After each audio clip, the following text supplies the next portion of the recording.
पिंपरी चिंचवडमधील फुगेवाडीमध्ये विषारी दारू पिल्यानंतर 7 जणांचा जो आहे तो मृत्यू झाला। त्यातच अक्षय अवसरमल हा 28 वर्षीय मुलाचा जो आहे तो या ठिकाणी दुर्दैवी असा मृत्यू झालेला आहे। आपण आता अक्षयच्या घरामध्ये आहोत। अक्षयच्या घरचे जे आहेत ते सोबत आहेत। अतिशय दुर्दैवी अशी घटना जी आहे ती या ठिकाणी घडलेली आहे। 28 वर्षीय अक्षयचा मृत्यू जो आहे तो अकाली या ठिकाणी झालेला आपल्याला पाहायला मिळतो। आपण पाहू शकतो की त्याची आई बहीण असे सगळा परिवार जो आहे तो फुगेवाडीमध्ये या ठिकाणी राहतो।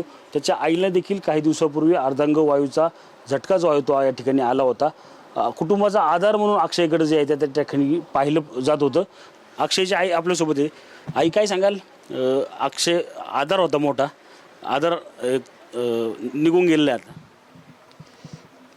काय बोलत आहे, काय सांगू, काय नाही। काल बस झोपला जरा चांगला, झोपल्यावर उठल्यावर म्हणला मम्मी मला कसं तरी होतंय म्हणला।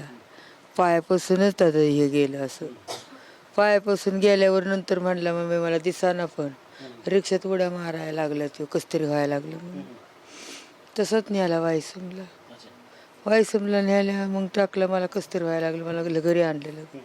त्याच्यानंतर काय मग तिकडंच थांबले ते, मी आले घरी मग लगेच सकाळी असं कळालंय। काय त्रास त्याला सुरू झाला? त्यानंतर तुम्ही दवाखान्यात नेलं त्याला? पायापासूनच गेला म्हणला, सारखा ओरडत होता माझे डोळे गेले पाय गेले, डोळे गेले पाय गेले, डोळे गेले पाय गेले असंच म्हणत होता। माहिती का कुठं दारू विक्री होत होती दापोडीत, फुगेवाडीत? पाठीमागे इथंच आहे, तुम्ही तक्रार केली नव्हती का पोलिसांकडे? केलेली होती, केलती। अक्षयची बहीण आपल्यासोबत आहे, आत्या आपल्यासोबत आहे आणि तुमच्या घराच्या मागच बहुतेक ते कर्नल सिंग राहायचं। हो त्यांचं ते, आणि खूप वर्षापासून म्हणजे आम्ही जन्माईच्या अगोदरपासून त्यांचं ते दारूचा धंदा आहे। पण भरपूर वेळा म्हणजे पहिले बी लोकांचे असे भांडणे यायचे, करायचे, ॲक्शन घ्यायचे, पण म्हणजे पोलीस लोकांनी कधी म्हणजे ते धंदा असा बंदच पाडला नाही, ॲक्शनच कुणी घेतली नाही। आणि आज मी म्हणते की एवढे जे जीव हे गेलेले आहेत तर ह्याला जबाबदार कोण आहे? आज त्यांनी तर दारू विकली, पैसा त्यांनी कमावला, पण जीव ह्यांचे गेलेले आहेत, तर ह्याच्यावर तर ॲक्शन घेणं गरजेचंच आहे आणि ह्याला जबाबदार तर पोलीस आहेच। मी काय म्हणते, पोलिसांनी जर हे मागं 2 महिन्यापूर्वी 3 मृत्यू झाले होते दारू पिऊनच, ते बी सकाळचे तिथं दारू पिऊन आले, घरी येऊन जेवण केलं का ना केलं, पण ते घरात येऊन मरून पडले। पण हे दारूमुळंच, आणि ज्या वेळेस मेडिकल झाली त्यांची त्यावेळेस बी सांगितलं की दारूमुळंच झालेलं आहे। मग हे पोलिसांपर्यंत गेलं होतं, पोलिसांनी त्यावेळेस ॲक्शन घ्यायला पाहिजे होती, नाही घेतली। आताही एवढं झालंय, आता हे काल 2 दिवस झाले हे प्रकरण चाललेलं आहे, ती कालपर्यंत दारू विकत होती, हे लगेच ॲक्शन घ्यायला पाहिजे होती का नाही? पोलिसांनी ॲक्शन घेतली नाही लवकर। ज्यावेळेस म्हणजे 4 म्हणजे डायरेक्ट 5 मृत्यू झाले त्यावेळेस तिचा संध्याकाळनं धंदा बंद केलेला आहे। मग ह्याला जबाबदार कोण आहे?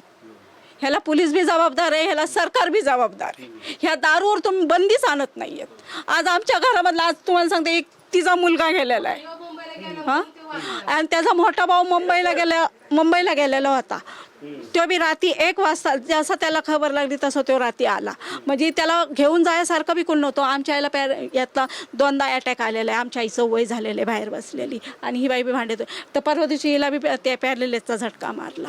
मग आता जर, आणि त्याच पोरांनी तिला परवा दिवशी दवाखान्यात नेले, मग आता जर इथून पुढे आता त्यांना जर ह्यांना कोण बघणार आहे सांगा?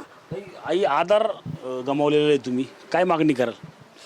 काय सांगू मी आता, काय तुमचा एक आधार होता, कामाला जात होता, तुमच्या आता हाताला आला होता, म्हणजे तुम्हाला सुखाचे दिवस येणार होते। हा बघा आता, करा आता काहीतरी, तुम्हीच करा काहीतरी।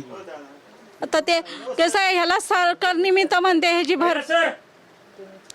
भरपाई तर यांनी द्यायलाच पाहिजे का? तर हे आणि ह्याला म्हणजे कसं, एक तर पोलीस याला जबाबदार आहे, ते दारूवाले, आणि जे दारू विकणार आहेत त्यांना कठोर सजा व्हायलाच पाहिजे, की त्यांनी परत हे धंदा चालूच नाही करायला पाहिजे। की आज हे मी म्हणत नाही की आमचं गेले, आज आमचं तर गेले, आमच्या जीवाला माहिती, पण दुसऱ्यांच्या बी घरामध्ये असं काय व्हायला नाही पाहिजे। त्याच्यामुळे ही दारू बंद व्हायलाच पाहिजे। नक्कीच आपण पाहतोय की अक्षय हा या घराचा जो आहे तो मोठा आधार होता। आता 28 वय त्याचं वर्ष या ठिकाणी होतं। हातचा आलेला मुलगा जो आहे तो आता या आईने गमावलेला आपल्याला एकूण पाहायला मिळत आहे। लवकरात लवकर ठोस उपाययोजना करून हे दारूचे धंदे जे आहेत ते बंद करण्याची मागणी जी आहे आता अवसरमल कुटुंबियांकडून करण्यात आलेली आपल्याला लिकूच पाहायला मिळत आहे. रणजित जाधव, TV9 मराठी, पिंपरी चिंचवड.